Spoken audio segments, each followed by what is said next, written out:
श्री कृष्ण कहते हैं, संतुलन ही वह द्वार है जो मनुष्य को शांति, स्थिरता और सही निर्णयों की शक्ति देता है। श्री कृष्ण का गूढ़ संदेश यह भी है कि बाहर का युद्ध उतना कठिन नहीं जितना भीतर चलने वाला युद्ध। जो व्यक्ति अपनी वासनाओं, कमजोरियों और अनियंत्रित विचारों पर विजय पा लेता है, उसके लिए बाहरी दुनिया का कोई भी संघर्ष कठिन नहीं रहता। इसीलिए कृष्ण कहते हैं कि अपने भीतर दीपक जलाओ, क्योंकि ज्ञान का प्रकाश अज्ञान का अंधकार चीर देता है। गीता बताती है कि दूसरों की प्रशंसा की अभिलाषा मन को बंधन में डालती है, पर जब मनुष्य इस लालसा से ऊपर उठता है तभी वह स्वतंत्र होता है। स्वतंत्र मनुष्य ही निष्काम कर्म कर सकता है और निष्काम कर्म से ही महानता की उत्पत्ति होती है। जीवन का सबसे महत्वपूर्ण पाठ यह है कि धर्म का अर्थ केवल पूजा नहीं, बल्कि वह कर्म है जो न्याय, सत्य और कल्याण को स्थापित करे। अन्याय का समर्थन करना अन्याय करने के बराबर पाप है। इसलिए मनुष्य को सदैव सत्य और कर्तव्य के मार्ग पर अडिग रहना चाहिए। श्री कृष्ण यह भी कहते हैं कि व्यक्ति तब पूर्ण होता है जब उसका मन, उसकी वाणी और उसका कर्म एक ही दिशा में चलते हैं। यही योग है और यही स्थिरता का मूल है। जब मनुष्य अपनी आत्मा को पहचान लेता है, तब उसे संसार की हर समस्या छोटी प्रतीत होती है। गीता का यह अमृत वचन मनुष्य को भीतर से जागृत करने वाला प्रकाश है, जो उसे संघर्षों में साहस, अज्ञान में ज्ञान और जीवन में दिशा प्रदान करता है। भागवत गीता आगे यह समझाती है कि मनुष्य तब तक भ्रमित रहता है जब तक वह हर स्थिति को अपनी भावना के अनुसार देखता है।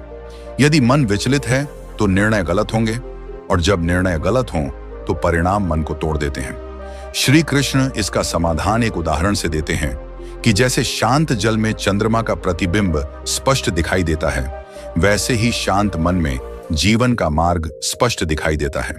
अगर वही जल थोड़ा भी हिल जाए तो चंद्रमा टूटता हुआ प्रतीत होता है, जबकि वास्तविक चंद्रमा तो अडिग और संपूर्ण ही रहता है। इसका अर्थ यह है कि परिस्थितियां चंद्रमा नहीं, केवल तुम्हारा मन रूपी जल हिल रहा है। इसलिए मन को स्थिर करते ही जीवन की उलझनें अपनी जगह स्पष्ट दिखने लगती हैं। कृष्ण एक अन्य उदाहरण से भी कर्म और परिणाम का भेद समझाते हैं।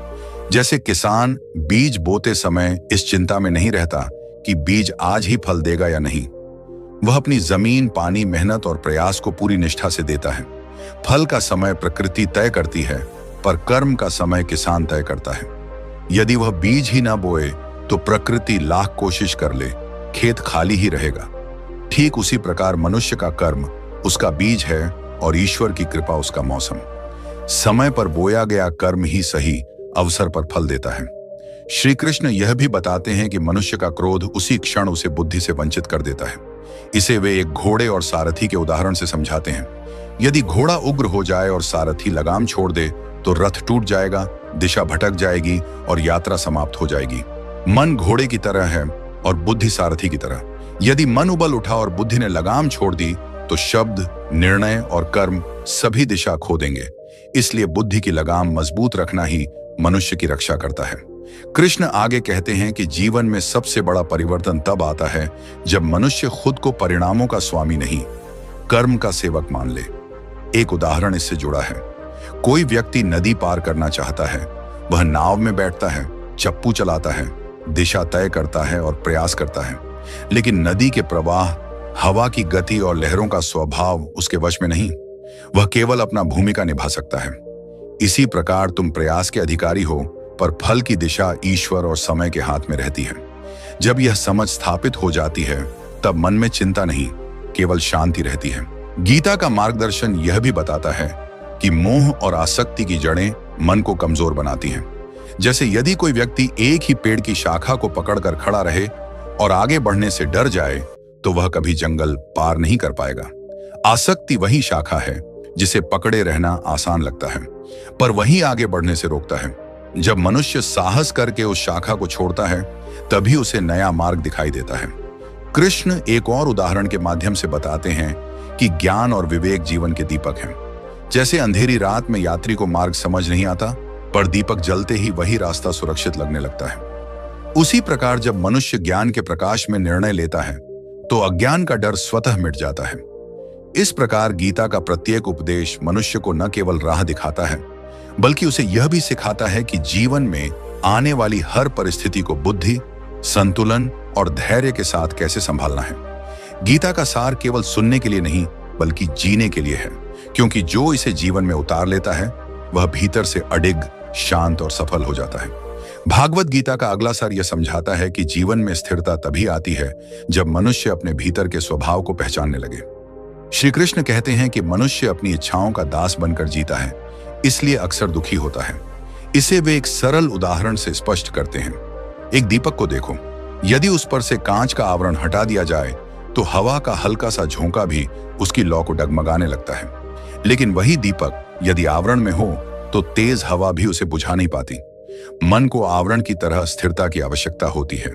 यदि मन इच्छाओं और भावनाओं के झोंकों से खुला पड़ा है तो हर छोटी घटना उसे हिला देगी। लेकिन यदि मन को संयम और विवेक का आवरण मिल जाए तो बड़ी से बड़ी चुनौती भी उसे विचलित नहीं कर पाती।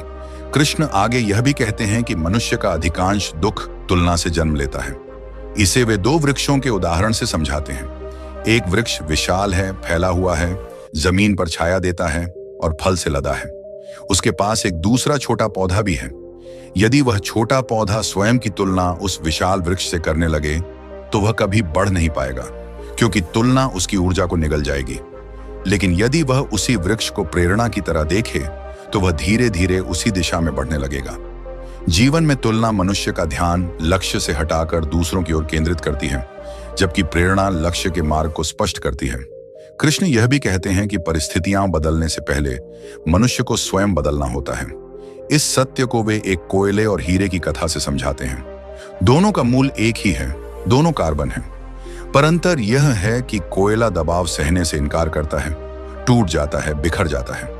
वही कार्बन जब समय, ताप और भारी दबाव को सहता है तब वह हीरा बन जाता है। इसका अर्थ यह है कि कठिन परिस्थितियां मनुष्य को तोड़ने नहीं, उसे तराशने आती हैं। जो दबाव में टूट जाता है वह कोयला बनकर रह जाता है, और जो दबाव में धैर्य रखता है वह हीरे की तरह चमकता है।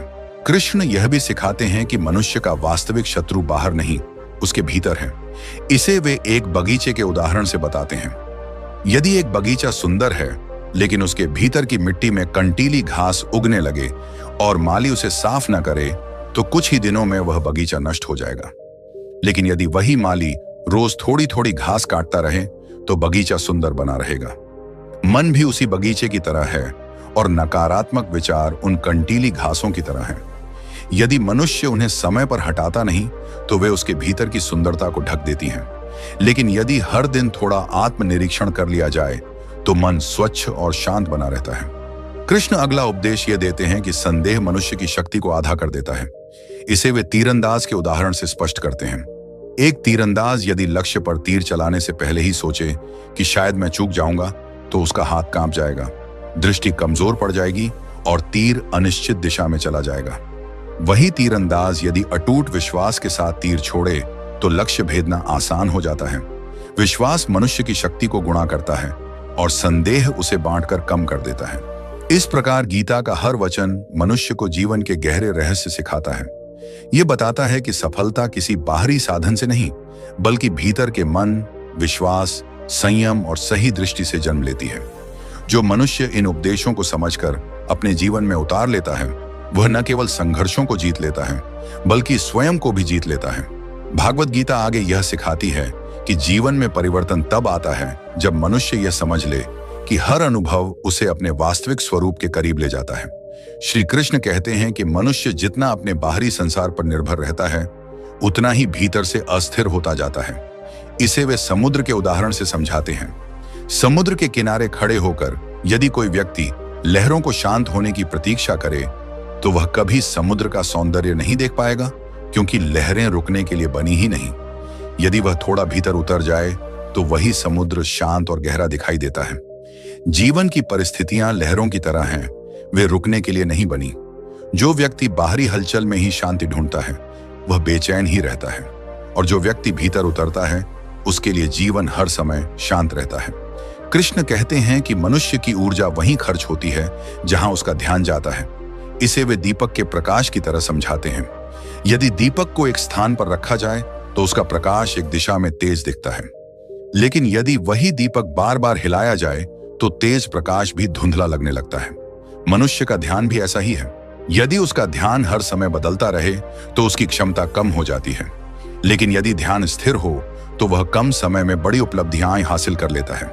कृष्ण एक और गहरा सत्य बताते हैं कि अहंकार मनुष्य की बुद्धि को ढक लेता है। इसे वे हल्की और भारी वस्तुओं के उदाहरण से समझाते हैं। एक हल्की लकड़ी पानी पर तैर जाती है, लेकिन एक बड़ा पत्थर पानी में डूब जाता है। लकड़ी हल्की है इसलिए उठी रहती है और पत्थर भारी है इसलिए डूब जाता है। अहंकार मनुष्य के भीतर उसी पत्थर की तरह काम करता है। जितना ज्यादा अहंकार होगा, मनुष्य उतना ही नीचे गिरता जाएगा, और जितना विनम्र होगा उतना ही ऊंचा उठा जाएगा। विनम्रता कमजोरी नहीं, बल्कि उठने की क्षमता है। कृष्ण यह भी बताते हैं कि सही संगति मनुष्य के स्वभाव और दिशा को बदल सकती है। एक जल का बर्तन यदि सूर्य की रोशनी में रखा जाए तो पानी साफ और चमकीला दिखता है। वही बर्तन यदि अंधेरे कमरे में रखा जाए तो वह धुंधला और मैला दिखाई देता है, चाहे पानी कितना ही शुद्ध क्यों ना हो। इसका अर्थ है कि वातावरण मनुष्य के मन को प्रभावित करता है। यदि वह गलत विचारों, गलत संगत और गलत आदतों में रहकर अच्छे निर्णय लेने की कोशिश करेगा तो वह असफल होगा। लेकिन यदि वह अच्छे विचारों, ज्ञान, सत्य और धर्म की संगति में रहेगा तो उसका मन स्वच्छ रहेगा और उसके निर्णय दृढ़ होंगे। संगति मन को दिशा देती है और दिशा जीवन का भविष्य तय करती है। कृष्ण बताते हैं कि मनुष्य को अपने लक्ष्य के प्रति पूर्ण निष्ठा रखनी चाहिए। जैसे नदी अपनी धार को कभी नहीं रोकती। पहाड़ आएंगे तो वह उनके चारों ओर मार्ग बनाकर आगे बढ़ेगी। बड़ी चट्टान मिलेगी तो उसे काट देगी। रास्ता मुड़ेगा तो वह मुड़कर नई धारा बना लेगी। नदी की तरह लक्ष्य के प्रति निरंतरता ही मनुष्य को आगे बढ़ाती है। यदि नदी यह सोचकर रुक जाए कि रास्ता कठिन है तो वह समुद्र तक कभी न पहुंचे। मनुष्य भी तब तक आगे नहीं बढ़ सकता जब तक वह लक्ष्य के प्रति लगातार प्रयास न करे। कृष्ण कहते हैं कि दूसरों के जीवन को देखकर ईर्ष्या करना ऐसा है जैसे कोई व्यक्ति अपने पौधे को सींचने के बजाय दूसरे के पौधे की बढ़त देखते हुए जलता रहे। उसका अपना पौधा सूख जाएगा पर उसे पता भी नहीं चलेगा। जीवन में फोकस यही है कि मनुष्य अपना बीज, अपनी मेहनत और अपना समय वहीं लगाए जहां से उसका भविष्य बनता है, न कि वहां जहां से केवल लालसा और दुख पैदा होता है। कृष्ण आगे यह भी बताते हैं कि मनुष्य का निर्णय तभी सही होता है जब वह परिस्थिति नहीं, सिद्धांत देखकर निर्णय ले। जैसे एक कुशल नाविक हवा की दिशा देखकर अपने पाल समायोजित करता है, पर वह यात्रा की दिशा अपने सिद्धांत से तय करता है, न कि हवाओं की मनमानी से। यदि मनुष्य हर परिस्थिति के अनुसार अपने सिद्धांत बदलने लगे तो वह कहीं भी स्थिर नहीं रह पाएगा। लेकिन यदि वह सिद्धांत पर अडिग रहे तो परिस्थितियां स्वयं उसके अनुकूल हो जाएंगी। इस प्रकार गीता का यह भाग सिखाता है कि शांति भीतर से आती है, स्थिरता ध्यान से आती है, ऊंचाई विनम्रता से आती है और सफलता निरंतरता से आती है। जो मनुष्य इन सिद्धांतों को जीवन का आधार बना लेता है वह मार्ग में आने वाली हर रुकावट को अवसर में बदल देता है और अपने जीवन को उच्चतम अवस्था तक पहुंचा देता है। भागवत गीता आगे यह बताती है कि मनुष्य का जीवन उसी दिशा में बढ़ता है जिस दिशा में उसका विश्वास रहता है। यदि विश्वास कमजोर हो तो बड़े अवसर भी भय जैसा लगते हैं, लेकिन यदि विश्वास दृढ़ हो तो कठिन मार्ग भी सरल प्रतीत होते हैं। कृष्ण इसे बीज और मिट्टी के उदाहरण से समझाते हैं। एक बीज यदि उपजाऊ मिट्टी में बोया जाए, अच्छी धूप और पानी मिले तो वह स्वाभाविक रूप से एक मजबूत पेड़ बन जाता है। लेकिन वही बीज यदि पथरीली जमीन पर गिर जाए और देखभाल न मिले तो वह अंकुरित भी नहीं हो पाता। मनुष्य का विश्वास उसी मिट्टी की तरह है। यदि तुम्हारा विश्वास दृढ़ है तो विचार, कर्म और परिणाम स्वाभाविक रूप से ऊंचाई की ओर बढ़ते हैं। यदि विश्वास कमजोर हो तो ज्ञान, क्षमता और अवसर होने के बावजूद जीवन आगे नहीं बढ़ता। कृष्ण कहते हैं कि मनुष्य के दुख का बड़ा कारण यह है कि वह अतीत में जीता है या भविष्य में खो जाता है, पर वर्तमान को पूरी तरह नहीं जीता। इसे वे धूप में रखे एक बर्तन के उदाहरण से समझाते हैं। यदि बर्तन पर छाया पड़ जाए तो धूप कितनी भी तेज क्यों ना हो, पानी गर्म नहीं होगा। वर्तमान वह तेज धूप है जो जीवन को गर्माती है, पर अतीत या भविष्य की छाया पड़ते ही उसकी ऊर्जा कम हो जाती है। यदि मनुष्य अपने वर्तमान पर ध्यान केंद्रित करेगा तो उसका हर कर्म प्रभावशाली होगा, और यदि मन हर समय अतीत की स्मृतियों या भविष्य की चिंताओं में उलझा रहेगा तो वह वास्तविक अवसरों को खो देगा। श्री कृष्ण यह भी कहते हैं कि मनुष्य को अपने भीतर के भय को पहचानना चाहिए, क्योंकि भय बुद्धि को धुंधला कर देता है। वे इसे जंगल के मार्ग से गुजरते यात्री के उदाहरण से समझाते हैं। यदि यात्री अंधेरे जंगल में जाए और हर आवाज को खतरा समझने लगे तो वह आगे बढ़ ही नहीं पाएगा। लेकिन यदि वह समझ ले कि हर आवाज खतरा नहीं और वह सतर्कता के साथ आगे बढ़े तो अंधेरा भी उसे रोक नहीं पाएगा। जीवन में भय अधिकतर काल्पनिक होता है और जब मनुष्य उसे पहचान लेता है तो वह न केवल आगे बढ़ता है बल्कि भीतर के आत्मबल को भी जागृत करता है। कृष्ण आगे बताते हैं कि संसार में सबसे बड़ी संपत्ति स्थिर मन है। इसे वे चुंबक और लोहे के टुकड़े से समझाते हैं। लोहे का टुकड़ा चुंबक के आसपास आते ही अपनी दिशा खो देता है और उसकी ओर खींचने लगता है, लेकिन वही लोहे का टुकड़ा यदि गर्म होकर फिर ठंडा हो जाए तो वह चुंबक के प्रभाव में कम आने लगता है। मन भी ऐसा ही है। यदि मनुष्य हर आकर्षण और हर भय पर तुरंत प्रतिक्रिया देता है तो वह जीवन की दिशा खो देता है।